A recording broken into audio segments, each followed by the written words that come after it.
અમરેલીના ચલાલામાં ખેડૂત આગેવાન રાજુ કરપડા ખેડૂત સંકલ્પ યાત્રા અને પાક નુકસાનીને લઈને હવે એક્શનમાં જોવા મળ્યા અને તેમણે 150 ટ્રેક્ટર સાથે રેલી યોજી।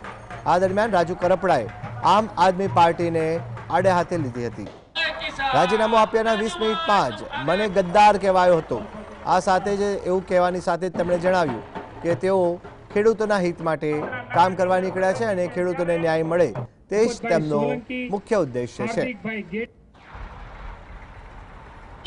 5 વર્ષ મેં કામ કર્યું એ જ લોકોએ પાર્ટી છોડી અને 20મી મિનિટે રાજુ કરપડાને ગદ્દાર અને કાયર કહેવાનું કામ કર્યું છે।